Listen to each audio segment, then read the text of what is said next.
Hello, good evening, and welcome to the Friday forecast with the LFC Daytrippers.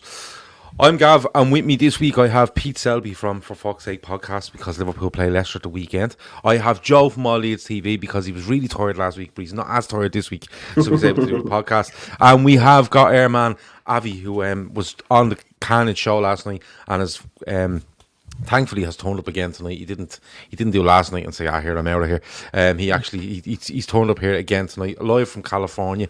Early start from in the morning, as he's just told us, for Liverpool and Leicester, 4:30 in the morning kickoff. So yeah, nice. And he's already on the G&Ts apparently, so that's good.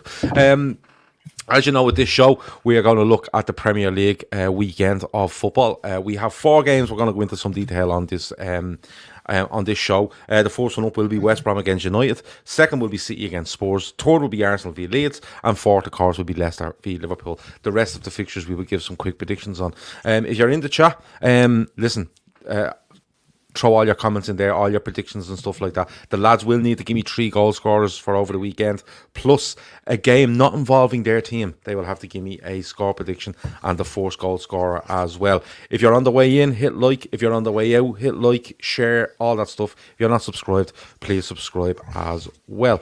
Okay, let's get to it. West Brom v Manchester United. And Joe, I'm going to come to you first because we've talking about Sam Allardyce a lot on this show over the last couple of months. I think it's very hard for them to get out of this, and I think, United are held to a 3-3 draw, last gasp against Everton last weekend, but I think this is just a perfect game for them to turn up now at the Hawthorns and put another 3 points on the board. Yeah. I never liked to back them ever. But I can't even not back them in this one, unfortunately. I think on the Sam Allardyce thing, be careful what you wish for. I know that I suppose the fans of West Brom didn't wish for him to come in, but from the powers that be, it's their own fault. And I feel sorry for Bilic. He should have never got the bullet when he did, and it serves them right. Look, this manager came in. I remember at the time the rhetoric was getting thrown about that Leeds are too gung-ho. They should be more like a Sam Allardyce, and try get results that way. And they did get a good result against the great Liverpool side at the time. However, since then, I think he's conceded 28 goals in 10 games, which is absolutely crazy. I think personally, Allardyce will not see this season out. However, I don't think he gets sacked. I think he comes up with some BS excuse for him to be able to walk out, and then he doesn't have that relegation on his record. I think he's a slippy character and he'll try to get out of it that way. But on the game itself, I mean, I can't see past 4 or 5 goals in this. I think, they're great away from home as well. I know, look, you would say Sam Allardyce's West Brom are going to be difficult to break down, but the stats say different. 28 goals in 10 games is not great. And I agree with Chris there. And I think, look, Man United could score early. I think it could be 4 or 5-0 for me, Gav. I think they could just blow them from minute one. Avy, I agree with everything Joe said there because, they get a draw at Anfield, West Brom, and that's probably the starting point of Liverpool just on a very steep downward trajectory since then up until now. But the only way West Brom for me get a result here tomorrow is if United turn up complacent or pick a side that is severely weakened, thinking that they can just turn up at the Hawthorns and win. That's the only way I can see West Brom getting a result. Do you agree?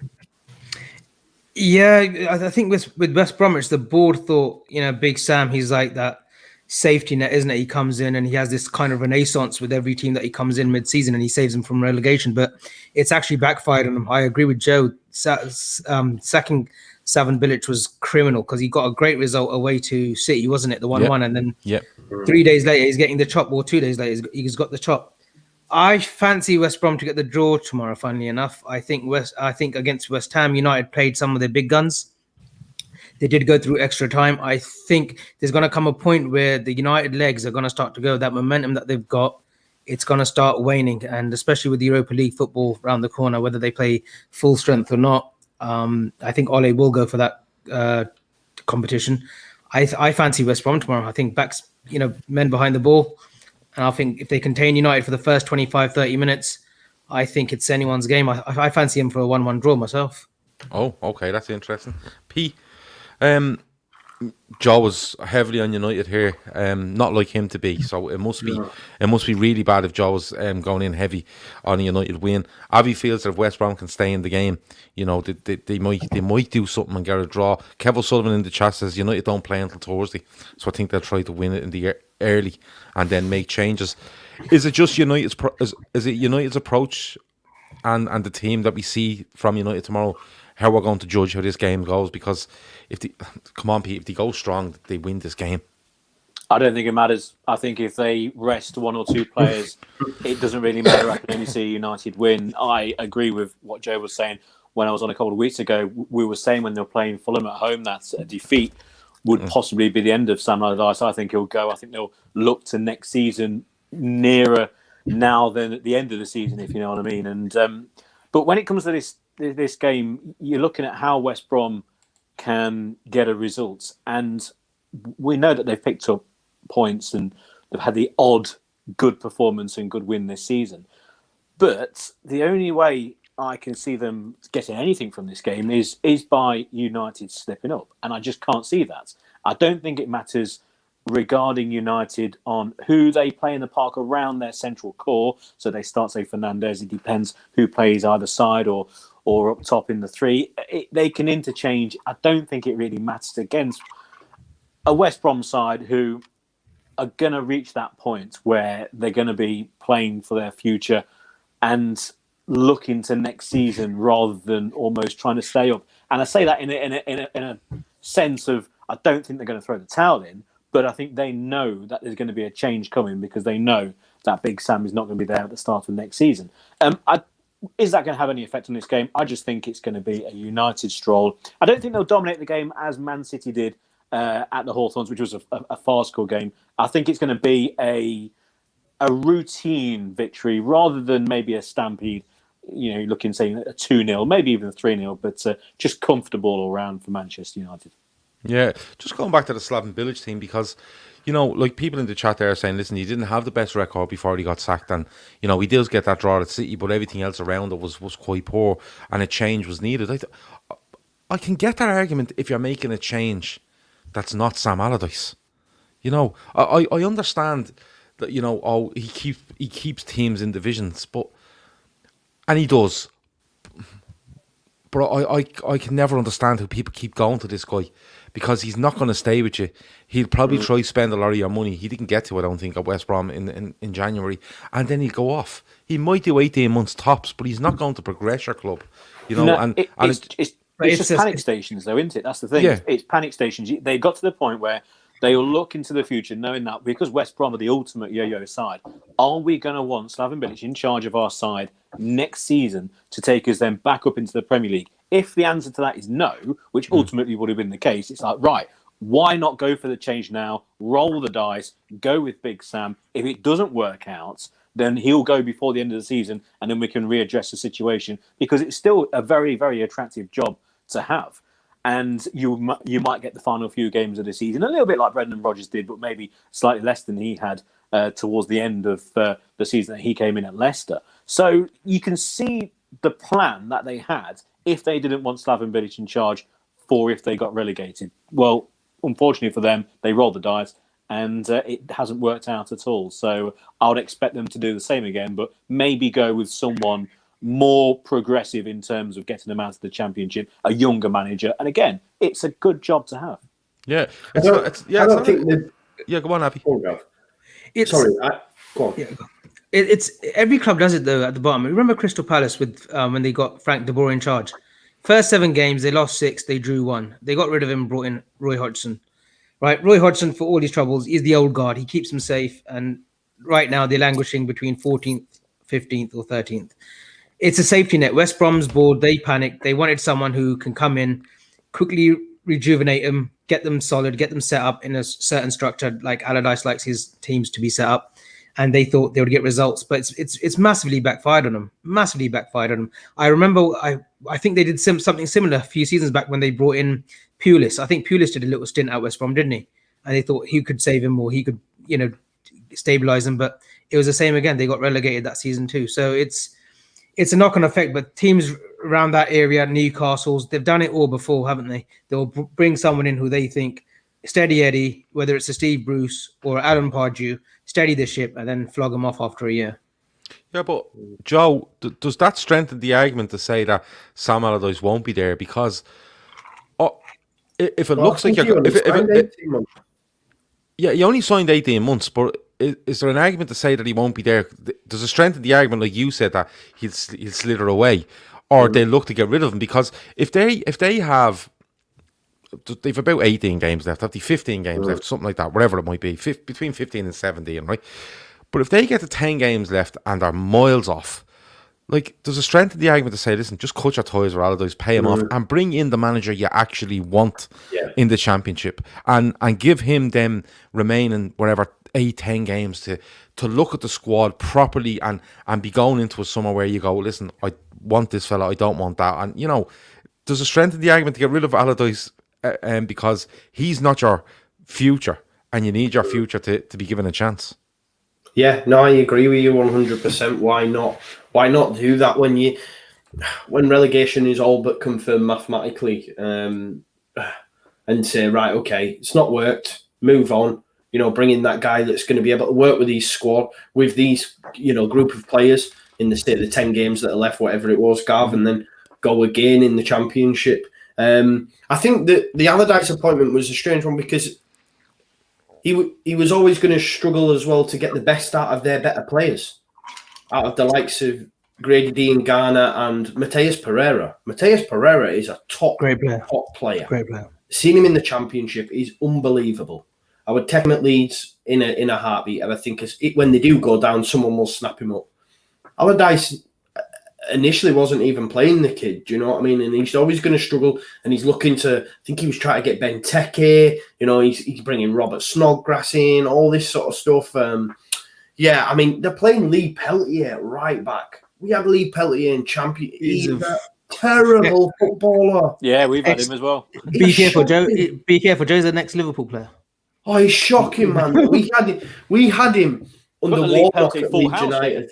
Yeah, he has, yeah. The only thing I'll give Sam Allardyce a bit of grace, remember him at West Ham? He was in the Championship with them, brought him up, and then stabilised him. It could be a case where they will stick by him through the summer and say, look, we'll give you a bit of money, get us back into the Premiership, and then stabilise us again in a couple of years. It might be the case that West Ham did it. But the only thing... fans, they hate that kind of football. West Ham fans love the attractive football. You know, they want managers who are a bit innovative and, you know, inventive with their football. And I think that could be the case where they'll stick with Allardyce.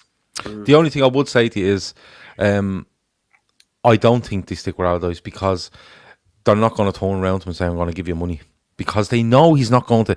If he makes it to the summer, and they're gone down, they're not going to give him money. They're simply not, because they know he's gone in a year max. Plus, the COVID situation is going to hammer teams that go down this year. Hammer them. Yeah, absolutely hammer them.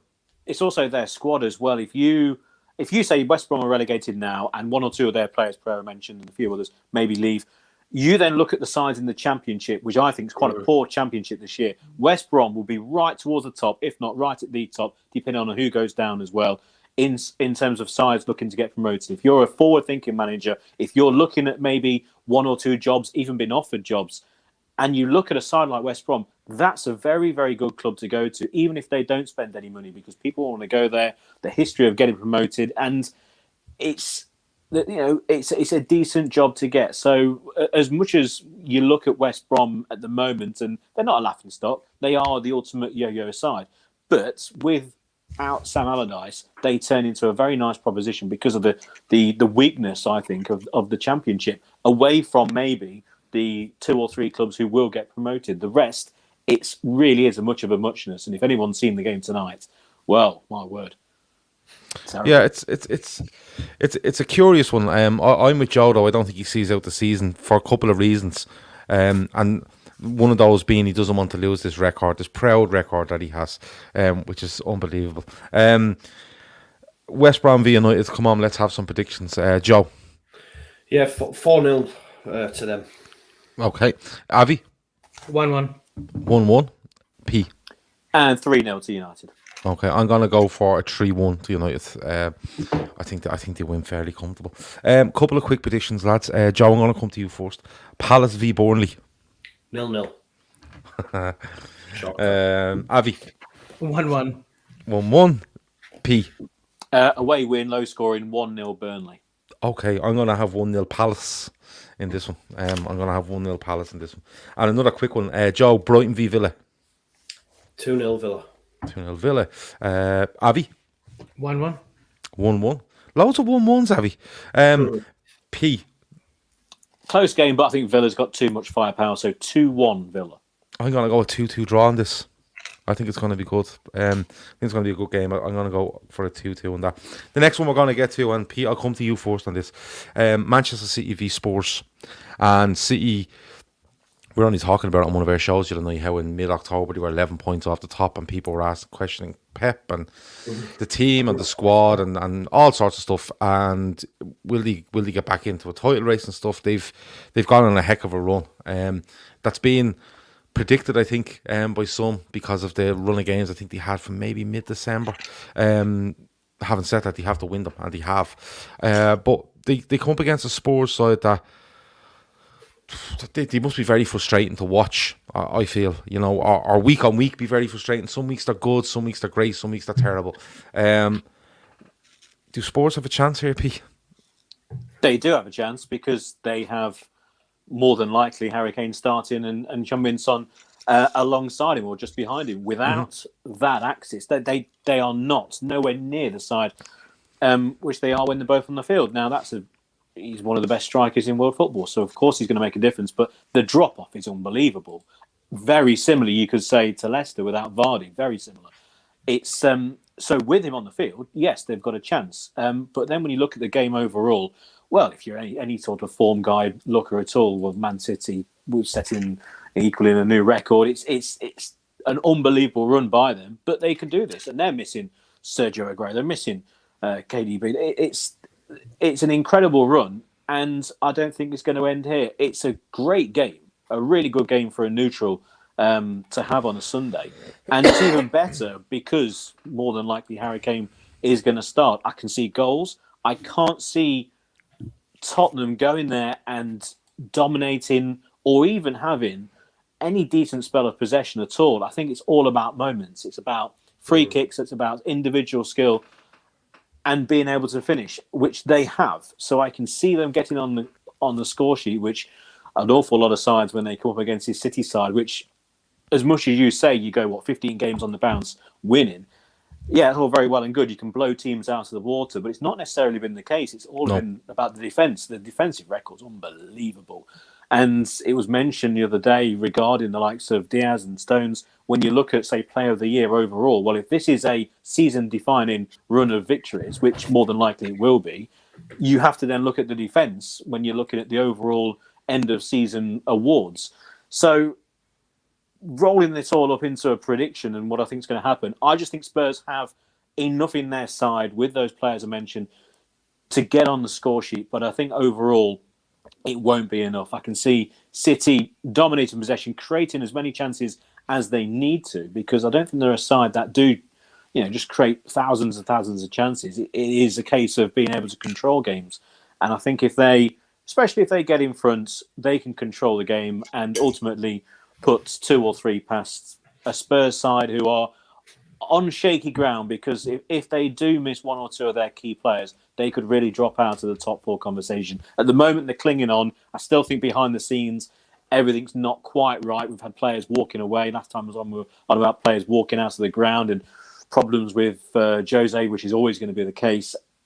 So I think there is something bubbling underneath the golden cockerel on top of their new stadium. I think there's issues there, and I think City are going to win this 3-1. But when you've got Harry Kane in your side, you can never really rule out Spurs having a chance in the game. But I just think overall City are just playing too well, and ultimately I think they'll just dominate possession, even if it's quite tight up until the hour mark. I can just see City still running away with it.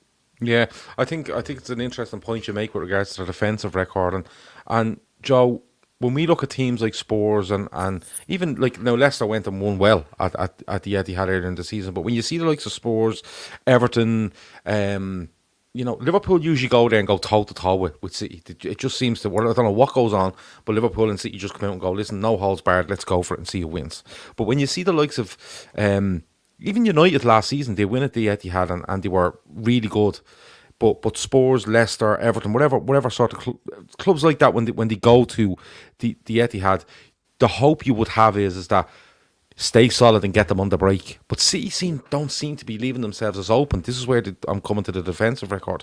They seem much better suited to teams that want to sit back and try hit them on the break, don't they? Yeah, I mean, I'm buzzing for John Stones, to be fair. He's a Yorkshire lad as well, and just the re-emergence of him. It's great to see the fact that Laporte is being kept out by Diaz and Stones is class for me, and he's getting amongst the goals as well. But they have, I mean, like Pete's saying, the record stands for itself. They've been on fire, 15 in a row, man, 15 in a row, and it's disappointing because it looks like the title race is over, man, and and that's ultimately because Liverpool have lost it, man, which is so disappointing, man. It is so disappointing because I thought it'd be toe-to-toe all the way, but there you go. But I fancy Spurs. And yes, Joe. This is what I love about you. I do, right? Because back in it. Recent record is in Tottenham's favour. The last 3 meetings, I think Tottenham I've checked, 2-0 and drew in the last 3. But Jose not in great form, conceding 5 midweek. I think it makes me think that Jose's the kind of character that's gone, right, okay, you don't like the way I'm playing, play how you want to play. They get beat 5-4. He's now coming in that dressing room and go, right, you now listen to me. It hasn't gone our way. This is how we're going to play. I think they're going to be, they will not see a lot of the ball, all this sort of stuff. I get it. It'll be all City. But I think it's perfectly set up for a 1-0 Spurs shithouse win. I do. I've just got a feeling in the old bones. I might be massively wrong, but I think it's just that game where Jose gets a bit of his magic back, gives it the big one. They had that crazy result midweek, which, we've said before, he thinks it's a disgrace when, games are so high scoring. So yeah, I think he shit houses this one, Gav. 1-0 Spurs. Okay, so Pete has a 3-1 win to Man City. Joe has gone with a 1-0 win to Spurs. Avy, what way do you see this going? Because does a lot depend? I think a lot does depend on the fitness of Harry Kane. But do they start Harry Kane if he's not? I don't think he's 100% fit. But do they start Harry Kane and look to just stay in the game long enough that it makes it a bit of a game of bingo near the end, see what happens, or do they leave him and say, look, let's hang in this, and we have Kane to come on for the last 20-25? What way do they approach this? Well, he's got to start Kane because he obviously doesn't have any trust in Carlos Vinicius. He's a player who at Benfica was banging goals in last season, right, left and centre. I think he scored like 31 in like 36, 37 games last season. Comes to Spurs and he's scoring in the Europa League, but he's hardly had a chance in the Premiership. I think Jose, I don't know for whatever reason it is, but he doesn't give him a chance in the Premiership. I think he played last week in the Cup game. I think he might have scored as well. But I think if Kane's 60, 70, even 75, 80%, he'll play him. He'll play with Kane. But I just want to speak about Manchester City. Ruben Diaz, a great player, a great defender. He's had the same impact, dare I say it, like Van Dijk did at Liverpool. He's brought out the best in John Stones. John Stones has obviously played alongside him, but John Stones, I think he's from Barnsley, isn't he, originally? Yeah, Joe? That's right. Barnsley boy, yeah. And he's improved him. He's improved that whole defense. Ruben Diaz is a leader. He's a leader at a very young age. I think he's 23. He was always destined for the top. I think what Manchester City done finally got themselves a great centre-back. And Pep's spoiled for choices because he's left out Laporte, who's one of the best defenders in the Premiership. He's left him out for the majority of the season. And the form of Gundogan, we're seeing the Gundogan from Dortmund, the deep runs from midfield, scoring goals. He was doing this at Dortmund. So I think I've gone for the same sort of goal difference that Pete has. I've gone for a 2-0 myself against Spurs. I just don't see it with Jose at Spurs. I'm afraid, Joe. The Bale stuff, the experiments obviously failed with there. And I think Pep, I think they're going on a long, long run. I think they're going to beat whatever comes up in front of them. I think he's got them so channeled in right now. And especially with the likes of, without De Bruyne, the Agueros, Jesus has just come back as well. I can just see them blitzing this league and winning it by the first week of April. Yeah, they do look in ominous form. I will say that much, and it's come at a good time for them. But like, I don't want to put them down because people think you're being salty is the word, isn't it? But like, they're literally, I think they're the only team in the league that are just above 2 points a game. Just above 2 points a game. They're on 47 points, possibly 50, with 23 games gone. So they're just above 2 points a game. And I think the league is it is a crazy one. And I think that they may have just hit that click at the right time where they know they probably win another 9 games and they win the league. Because that's just the way it's gone. Like, if they have 15 left and they win 9 of them, no one's going near them. They may have just clicked at the right time. So, Avy, what's your prediction on this one? I'm going to go with the 2-0 home win for City. 2-0 home win. I think it's a weird one. Like, Joe's put up a decent argument with regards to Spurs. Kane is key. Yeah, I think you're right. I don't think he trusts the other players. Like, you're not trusting Gareth Bale. Not a fucking chance. You're trusting Gareth Bale. Vinicius. You trust him on the first tee, and that's it. You want to trust him on the pitch. Yeah. Just get me on the fairway, and then we go from there, Gareth. But I think City have too much of them, but I think it's a 2-1 Man City win. I think they might go 2-0 up, and Spurs may get something back, but I think City will just have that little bit too much. So I'm going to go for a 2-1 win for Manchester City. There's loads of predictions coming in there. A few people fancy Spurs to get something. Avod Tord has 1-1 written all over this for him. Dan Bailey just says City 3-0. 3-1 City, says Macker. But there was a couple of people earlier on. Nagab agrees with me, he has 2-1. But there is a couple of people in there that fancy Spurs may go and get something. So we'll have to wait and see. It's an interesting one. And you know what? Like Joe said, Liverpool aren't in the title race because of so many different things that we've spoken about at length. But it'd be interesting if City were to drop a couple of points. If they were to lose and draw on the next 4 and people kind of closed a little bit, what would happen? But I can't see it personally, but it'd be interesting for that race to see exactly what would happen if something along them lines was to occur over the next 3 to 4 games. If they were to drop 5 or 6 points over the next 4 games, it might get interesting. Leeds are coming, Gav. Leeds are coming. Don't worry. There you go. Have you? Yeah. Leeds going to the Etihad as well, and Leeds are great. I watched Leeds against Palace and I loved every single minute of it. I really, really did. And to be honest, I can't remember a bad Leeds game I've watched. Leeds may have played badly in some of them, but they're always just a bit out there, and I love them for that. Quick one here, Pete. I'll come to you first. Southampton v Wolves. Well, it's a Southampton deja vu all over again, isn't it? From the other day in the FA Cup. I think the same result. I thought Southampton were a very good performance against Wolves midweek, and with home advantage, Wolves just no cutting edge at all. So a nice routine. I'm going to go for 2-0 again, the second 2-0 for Southampton against Wolves in 3 or 4 days. Okay. Joe? 2-1 Southampton. Avy? Snap with Joe, 2-1 Southampton. 2-1. Wolves are curious, aren't they? They're going through a bit of a strange period at the moment. They have that win against Arsenal, but Arsenal they're missing Raul Jimenez big time. Oh, they're missing them massively, but I don't know. It's just the Traore contract stuff as well. It's not helping either. So yeah, well, listen, they were the guys walking around telling people he was worth 100 million last summer. So they're going to get absolutely stung on that contract, aren't they? I think it's a weird one. I'm going to go for a 1-1 in this. I know Southampton winning the cup, but I'm going to go for a 1-1. I think Wolves away from home. I think again, Southampton looking to play and Wolves looking to hit them on the break. And I really like the looks of Neto. I have to say, every time I see him, he really, really impresses me. So we'll have to wait and see on that. One more quick one before we move on to our third game. Everton v Fulham. This is a good one, I think. P. Yeah, there's no Dominic Calvert-Lewin for Everton. He went off against Tottenham, didn't he? So Ancelotti said he's not going to play in this game. I think they've got a game midweek, and he might be back for that. I don't think ultimately it's going to be... I think without him, I don't think it's going to change the overall results. I would have been very, very keen of a decent home win if he was playing.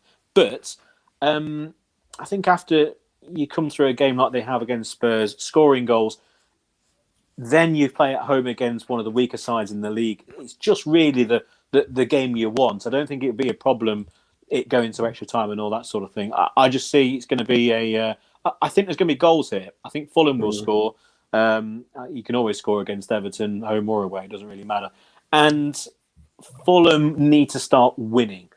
8 points from safety. Draws soon won't be good enough because not only them, but also the teams above them do pick up points. So I'm going to go for a home win, and I'm going to go for goals. I'm going to go for 3-2 to Everton. Oh, I like that. Joe, what are you having? Are you going as high as 3-2?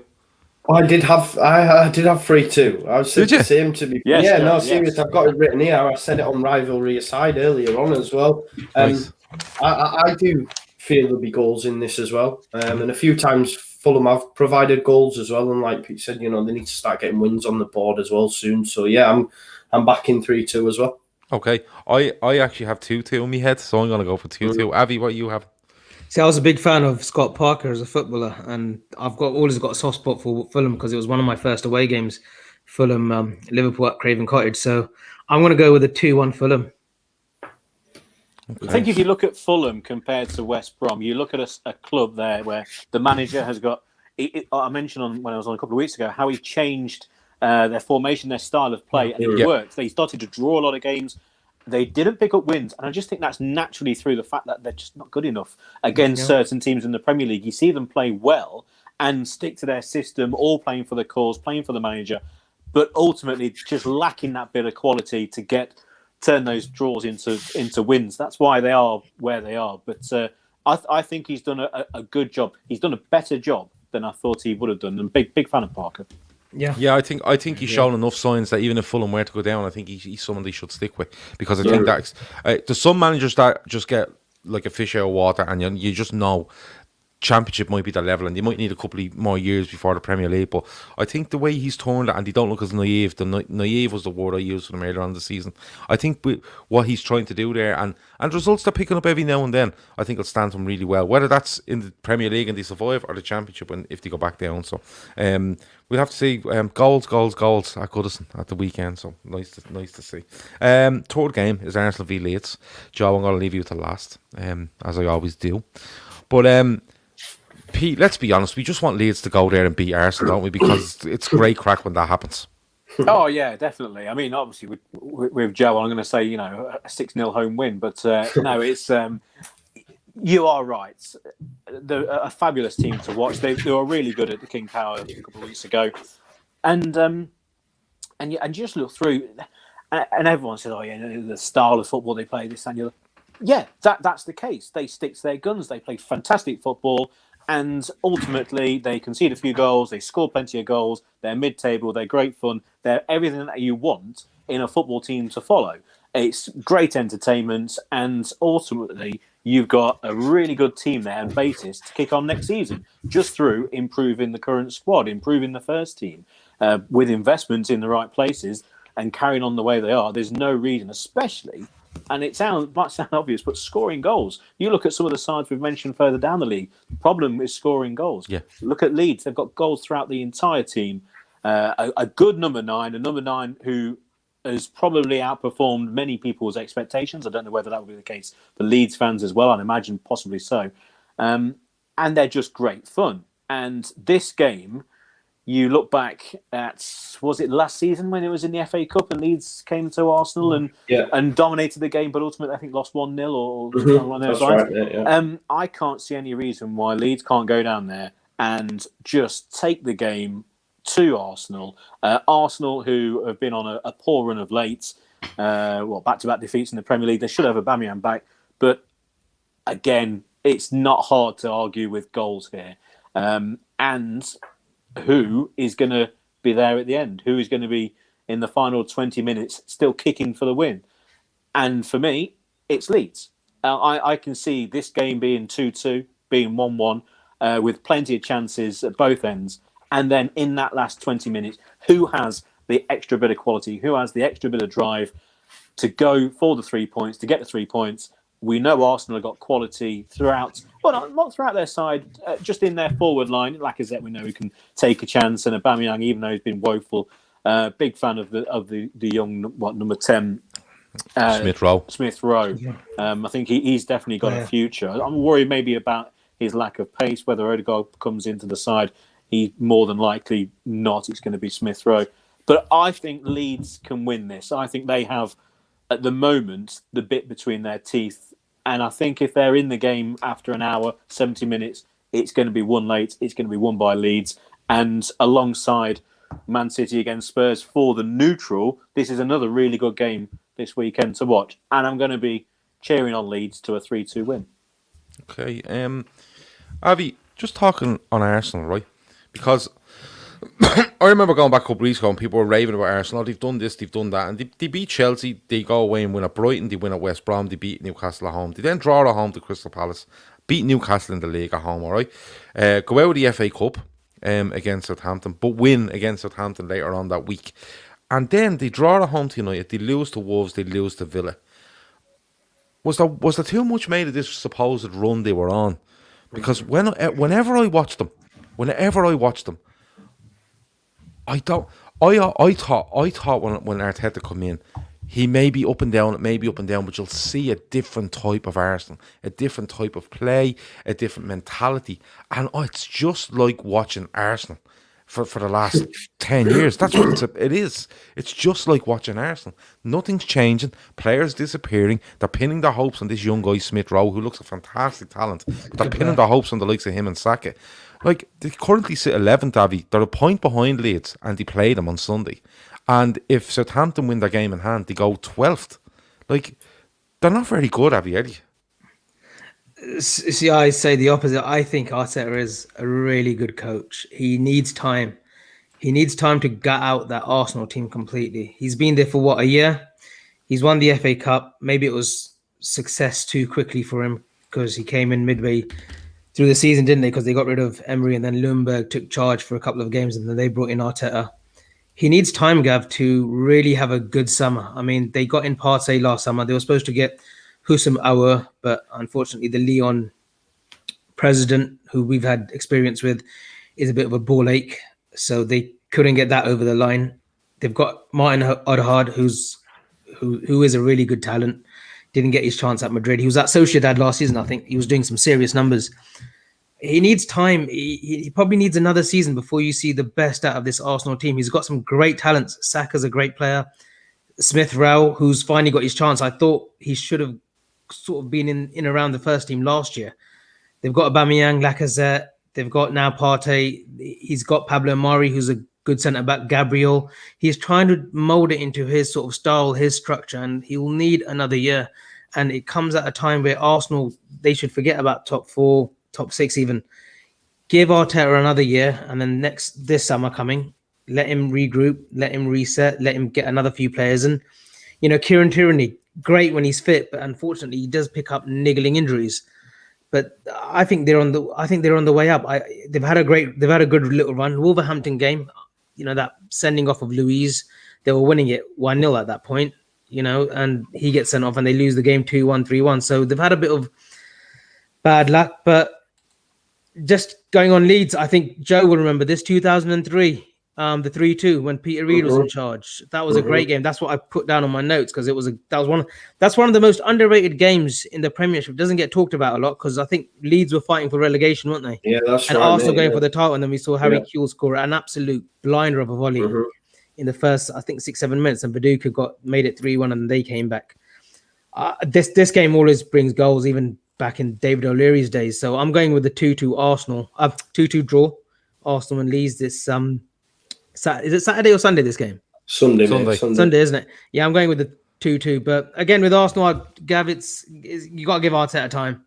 He deserves another year before we see the best of him. Oh, he can have all the time he wants. It doesn't. They don't care how long he's there. It doesn't bother I me. think I would definitely echo the thoughts on Arteta. I don't think anyone knows whether he's in terms of getting results, good or bad. I think the idea of Arsenal is generally to get rid of. I mean, talk about Deadwood, someone like Ozil. Get rid of these players. Obviously, he's gone, but mould the squad. And the sentence that you mentioned about forgetting top 4, forgetting top 6, absolutely. Yeah. Mould the team how you want them, and then next season go. I think at the moment it's just way too early on the manager. He's got to be given time, because that club, let's be face it, when he came in was a right mess, and it needs to change, and he's doing so. Pete, it probably still is a mess. If you think about the structure they've got at the top, I mean, Edu giving Willian 300,000 a week. I don't know how you justify that for a 32-year-old. Giving Aubameyang 300 a week, fair enough. He's a top player, but disappeared since he got it. They need a structure in place. And until that doesn't happen, you may just see this Arsenal team for the next 18 months, like, lingering around 6th to 10th, unless they sort it out. Yeah, but Avy, you see, I think their appointment of Arteta mirrors the structure and the mess that they are. Because, look, I have nothing personal against Mikel Arteta. I think he's being talked up way too much because he was assistant to Pep Guardiola.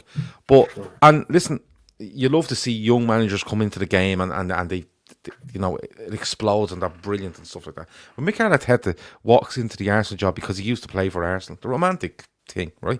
Again, and a PR exercise, in my opinion, right? And when I'm watching them, and I get given time, because that's a given for me. It's a given time. But what I'm saying is, I would be fully behind you saying given time if I seen something different from them. I'm not seeing anything different to him. The only thing I notice about Mikel Arteta at Arsenal is they've become way more defensive for me. That's one thing I will say. They've become way more defensive in their outlook on how they play. And the second thing is, he just keeps looking around the ground. Watch him on Sunday. Watch him on Sunday, right? And watch when the camera comes from it. The amount of times he's looking up at empty terraces, or he's looking down sidelines. Watch it and count it. It's unbelievable. For me, Arsenal, when they appointed him, took an easy route out and said, give it to him. It's the fans will love it and stuff like that. And it just doesn't look right to me. But having said that, I could sit in here in a year's time and go, yeah, look, Pete and Avy were right. He got the summer, he got a few players in, and over that following season, he really started to put his stamp on it. But if you want to put a stamp on a team, do it. Don't tread water and then try to put a stamp on it. Do it in some way, even to show possible players coming in that this is the way we play. He can't go to possible players and say this is the way we play, because it just looks like Arsenal for me. I could be completely wrong, but we'll have to wait and see. Joe, how do Leeds go about beating Arsenal at the weekend at the Emirates? Do you know what? Just on the, I'm with you, Gav. I'm with you on that. I don't know what their plan is. Like, what is the plan? What is the style of play that they are adopting? And I was here, and said, "Oh, Arteta's turned it around." And I remember you saying, check the results, and when you do have a look at it and the way you broke it down, I mean, they should be beating them teams at the time. Chelsea, you could argue, but they were in disarray. They had obviously Frank at the time. They were woeful. They've come up against Villa and Wolves and been beat. And I'm hopeful of a Leeds United win on the weekend as well. I think it's huge, the fact that Partey is missing. He never played in that first game, and we dominated them in that 0-0 game. We absolutely battered them. Yeah. How we did not win, I do not know. It was so frustrating to see. And I just think the midfield too of Ceballos and Xhaka, or Xhaka and El Neni, it'll just be overrun. We overran them in the FA Cup game. I know we lost that game. Their quality told in the end, but we did play a reduced side. We had young Robbie Gotts, who's on loan at Salford now. So, the level of player wasn't what it was now. And we overran them in the game at Ellen Road as well, and I expect that to happen. The fact that Tierney's out, and you're going to have Rafinha, who's in absolute top form at the minute. Linked to Liverpool. Yeah, I keep seeing it.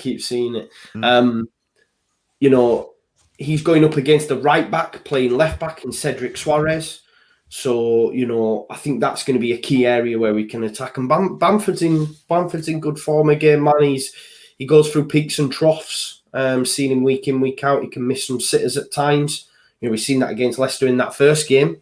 But then compare it with the second game, he was on fire. He just has these little ups and downs, and he's in good form at the minute. KP is touch and go, which is a worry because if came off late against Palace, didn't he? Yeah. The presser was today, and Bielsa said still not sure, so they'll give him right until the end. If he doesn't make it, then that means that I've now coined him Virgil van Strauch. By the way, Pascal Strauch, he's that good. He's from the Ajax Academy. He's the next big thing. Believe me, he's brilliant. But that means terrible nickname. Yeah. I think he'll have to go into the DM, and if that happens, then Ayling will have to come in at centre back, and that means maybe Dallas has to go back at right back, and it just means a massive shift, and that's the issues you have with Bielsa and a small squad. That's why he likes players that will play multiple positions. But if KP makes it, then happy days, and we win the game 2-1. Okay, 2-1 for Joe. Go on, Avy. Gav, just a quick question. I want to ask you, Joe. Patrick Bamford, he's been around the block a few times. He scored goals wherever he went, but he's finally at a club, do you feel, where he's got a bit of love. He's got someone like a Bielsa put an arm around him, and he does miss his fair share of chances, but this season, he has impressed a lot, hasn't he? And he deserves it, whether he goes Republic of Ireland or whether he goes the England way, he does deserve an international call-up now. Yeah, and he's still 26, 27, I think, as well. Yeah, I agree with you, mate. I think he deserves a shot at it. We were discussing it the other day. I think the one thing that will stop him maybe making that final cut in the European squad is he needs a couple of chances. He needs a couple of sighters. And you can't afford in tournament football to have, or he's just having one of his off days. Do you know what I mean? I suppose he can get away with it a little bit in a league. But when it's competition football, it's difficult. But I do believe he deserves a shot. Now with Callum Wilson out as well, that gives him another step up the ladder towards getting an England call up. He was contacted when he was in the Championship by Mick McCarthy, and he just never bought into it. So I don't think that's an option for him. He said at the time it was due to concentrating on Leeds and getting them promoted, but maybe his mentality was maybe he thought I might get an England call up one day. I've been impressed with his all-round play this season. Yeah. He's just not a goal scorer; he's a provider as well this season. I saw him against Leicester. I think he provided one of the assists, didn't he? Yeah. And he does drop back a little bit and play those through balls and stuff. So I've been really impressed with him. But Marcelo Bielsa, I just absolutely adore the guy. I could go all day and talk about Marcelo Bielsa, but we'll save that for another day. Yeah. He's a messiah, man. I've got a tattoo of him on my body, man. I love the man. He's a god to me. Don't tell us where it is. But Avy, you should definitely go on to All Leeds TV and have a big chat about Bielsa because Joe loves it. Sometimes Joe, when he's feeling down, I think he rings Keith just to talk about Bielsa. Morning, noon or night, Keith said he's available for him. So that's how it works. Happy birthday to Joe as well, by the way, during the week, Joe. I've seen you all kitted out in your new birthday attire. You looked great. So happy birthday! I forgot to say that to you. Just one thing, if I may, Gav. Sorry to interrupt once again. Marcelo Bielsa at Atletico Bilbao. If there's any fan that wants to see the style of football that man brought, watch his 2-year stint at Atletico Bilbao. They were one of the best playing football teams around. They decimated Fergie's United in the home and away leg in the Europa League. If anyone wants a chance, go on YouTube and just type in Bilbao. Didn't they have a young Munayin playing for them? Munayin, Sasueta, DeMarcos. They had some Herrera as well, right? Fernando Llorente too, yeah. Yeah, they had some serious players in that team. I loved Munayin, but I think injury soon after that held them back a long way. Right, you're going 2-1, Joe. Yeah. I'm going 3-1 Leeds. Avy's going 2-2. 2-2, and Pete is going 3-2 Leeds. Oh, it's goals. I love it, man. I love it. Right, 2 more games, quick predictions on, and then we'll touch on Liverpool and Leicester. We done a big preview on Carnage last night, Leicester and Liverpool, if you want to put it correctly. But we done a big preview, so we kind of want to get Pete's feelings on this game more so than myself and Avy, because we were both on that show last night, and of course Joe, with a bit of luck, will predict a Leeds win or a Leicester win, and then Liverpool win on the early game, because that's how it works. But 2 quick ones, and Pete, I'm going to come to you first. West Ham v Sheffield United. Home win. If Antonio's back, there was question marks about him, but I think it was just merely he was rested midweek against United in the Cup. So if he's back, he's a great player at leading the line. You can only really see a home win, even if they don't play very well. So I'm going to go 2-0 to West Ham. Okay. Avy? Snap. Yeah, 2-0. Home win. 2-0. Okay. And Joe? You know where I'm going, bro? I'm going 1-0 Sheffield United. Of course you are. And that means they're going to lose. If you just... Oh, God. Sheffield United could have stayed up if Joe had just kept his mouth shut for most of the season. I'm going to go for a 3-1 West Ham win. I think they'll have too much. I think, as Pete said, Antonio is on form. There's a couple of players finding form for them. Souček, of course, isn't banned because... You know, he shouldn't be. And I just think they'll have enough. And the last quick one... Joe, Chelsea v Newcastle. 2-0 Chelsea. 2-0 Chelsea. Avy? 3-0 Chelsea. Okay, and P? Yeah, it's a win to nil, isn't it? 2-0, I think. 2-0. Chelsea. 2-1 Chelsea for me. 2-1 Chelsea for me. Newcastle have shown a bit of life at times over the last couple of weeks, and I think they'll score, but I think it'll be 2-1. Now, we did do a big preview of Leicester v Liverpool on Carnage last night. Grizz was on, Avy was on, Lee Chappie was on. I jumped on and annoyed Grizz for half an hour. He got very upset, and then we all went on our merry way. So Leicester v Liverpool. I think I have Liverpool down for a 3-1 win. Avy, you have 3-1 Liverpool. The same. Okay. I'm going to leave Pete last. Joe, you know, we're looking at 2 sides here that, you know, one of them is you know, looking to get top 4. You know, they finished 5th last season, disappointingly in my eyes. But they're looking to get top 4. You have a Liverpool side that are just trying to gather themselves, I think, after Stay in the top 4. yeah, and they've hit a buffer. You know, we had a big discussion during the week about the injuries we have, having to play the same players over and over, lack of form. It's all kind of perfect storm stuff for me. But you've a side here in Liverpool that you know yourself they can turn up. Like that 4-1 defeat last Sunday for me was like, no way was a 4-1. Our keeper just had an absolute mare. But what way do you see this going? Because I think it's a very, very interesting game, and I'm a bit disgusted it's on early. Oh, see, I'm buzzing it's on early. I think we've got a right feast of games this weekend, so I'm looking forward to it. Early doors, get up and have a watch. Mate, to be honest, I'm in both of the shows that I've done prior to this, I have gone for a 3-1 Liverpool win. If I'm honest, which Gav, that'll disappoint you because normally if I back you to lose, then you normally get a result. Yeah, but look, it could go either way, though. This is the thing.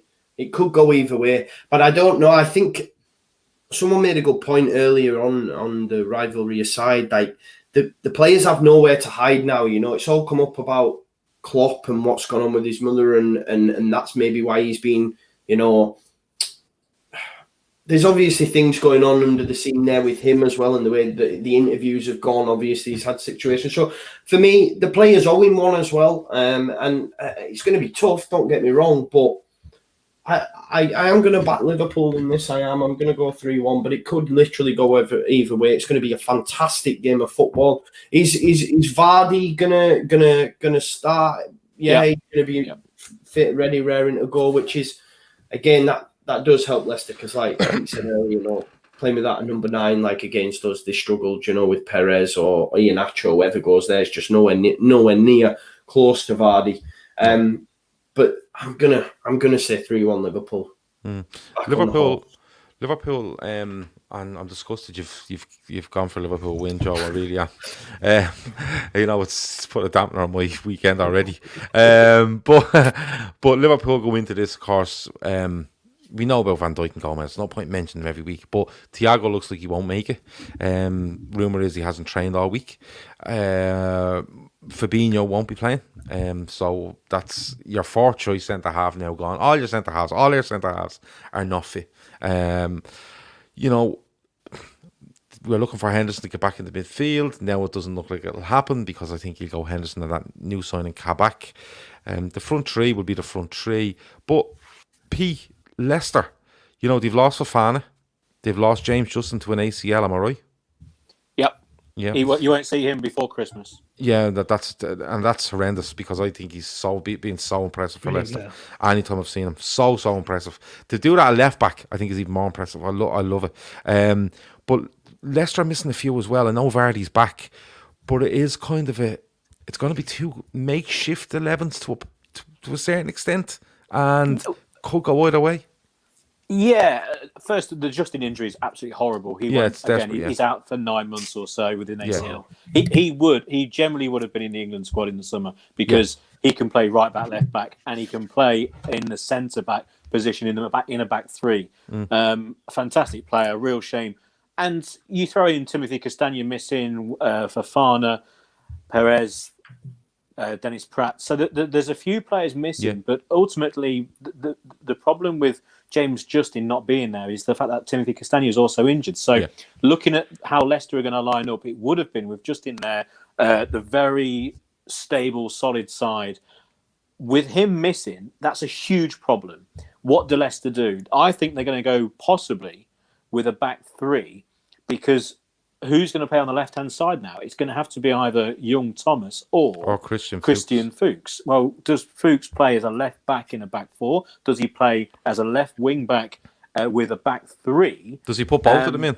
With Armati in there? I think that's going to be the case. I just don't think, when you're looking at Mo Salah on that side, I just don't think you can play Christian Fuchs versus Mo Salah. Now, Christian Fuchs played in the 5-2 win at Man City, and he played very well for Leicester at the start of this season when we had virtually everyone out at the back.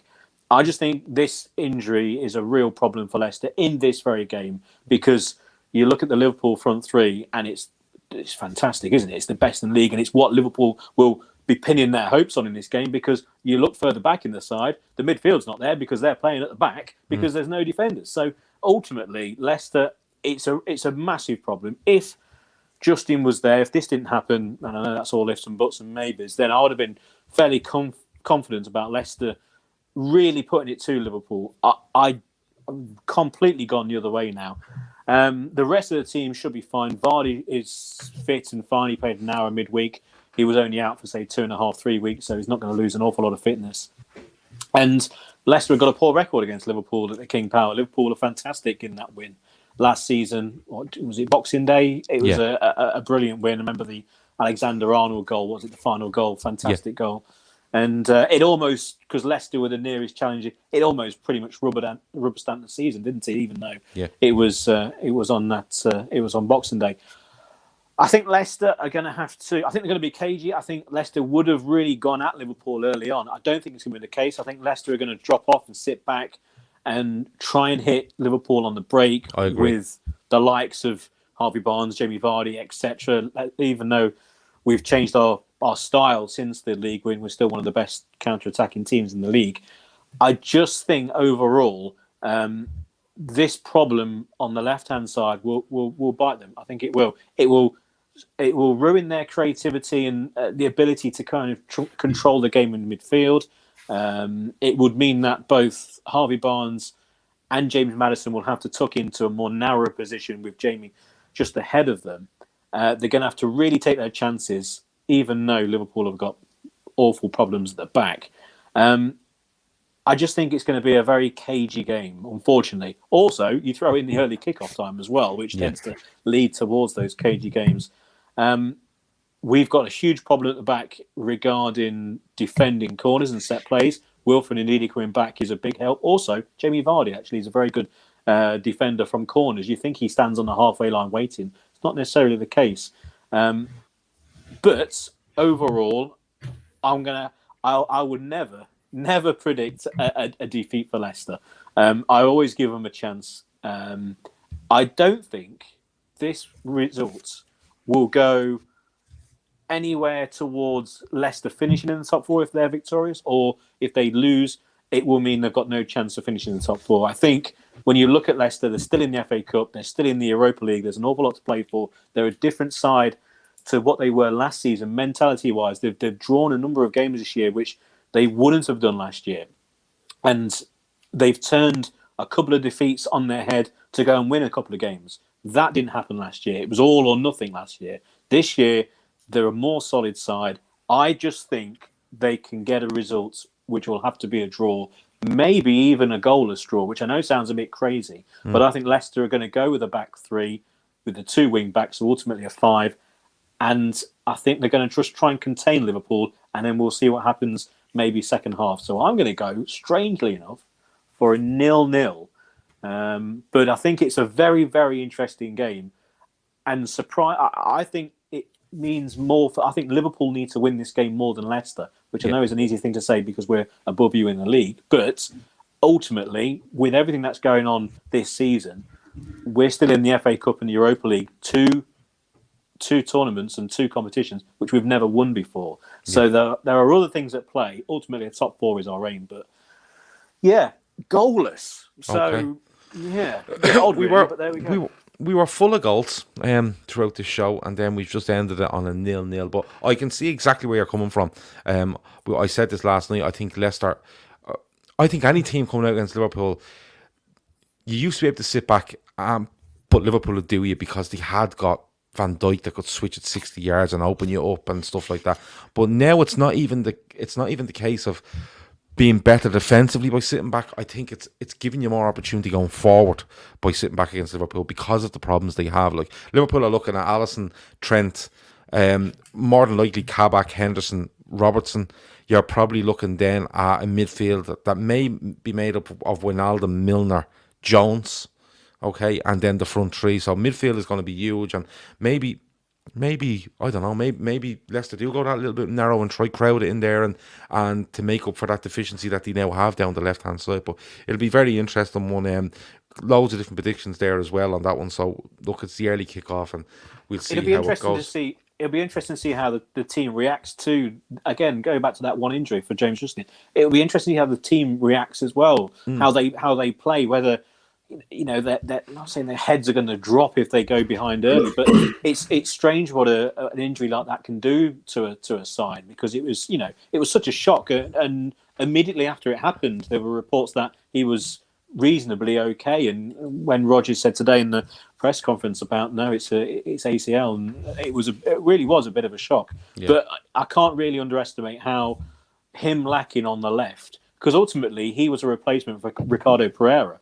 He's now back in the side, and then all of a sudden another ACL goes, and it's the replacement James Justin. The two best fullbacks at the club never really have played in the same side, and without Castagna, it really is a drop off when you're looking at Christian Fuchs, the hero that he's been in his time at Leicester, or Thomas, who ultimately I think will make it as a Premier League player. He has that little bite, that little extra compared to most young players, but this is way too soon for him against Mo Salah. So it really is a problem, this left-hand side for Leicester, and that's why I think they're going to have to change their entire system for it. Yeah, they may do, but it'll be intriguing either way. Maybe more so because of the players that are out and the form Liverpool are in, and like you said, Liverpool need to get back on the bike, I suppose, because we thought they'd done it at West Ham and Spurs, and then Brighton happens and City happens and stuff like that. So it's an intriguing one, lads. We're going to head off, but before we do, 3 goal scorers I asked you for at the start. So Joe, I'm going to get you go first. Rafinha, Kane, and Rashford. Okay, Avy. I'm going to go with Minamino, Bamford, and Gundogan. Okay, and P. I got Watkins, Richarlison, and Ings. Okay, and I'm going to have Sterling. I'm going to have Jack Harrison. Have I said that right, Joe? And I'm going to have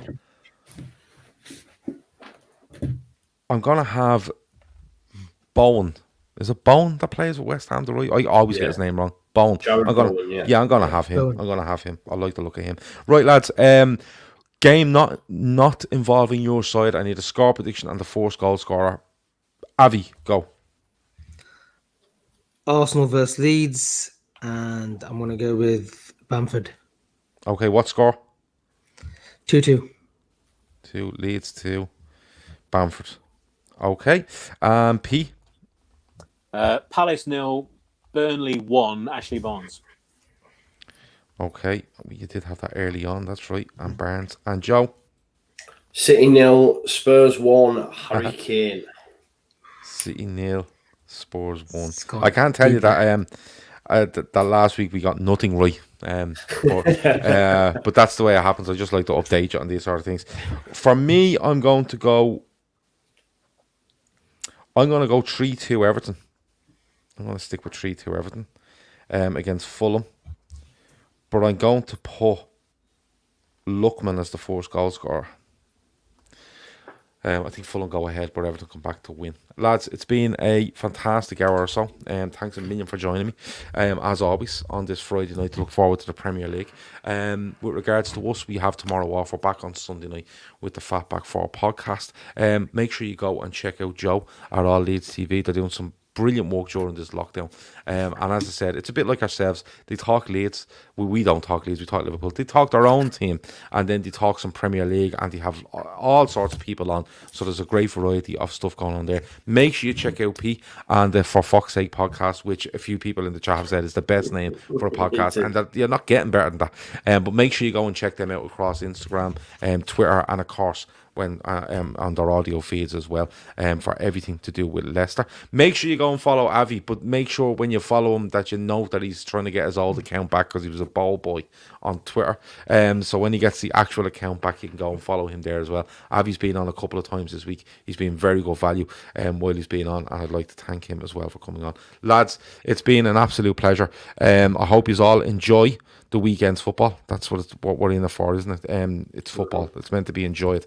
So go and enjoy your weekend, and we will talk to everybody again on Sunday night. Thanks to everyone in the chat, because you bring all the you bring most of the suggestions for what I want to talk to the lads about. So thanks a million for that. That has been the Friday forecast. Have a good one. Over and out. Up the City.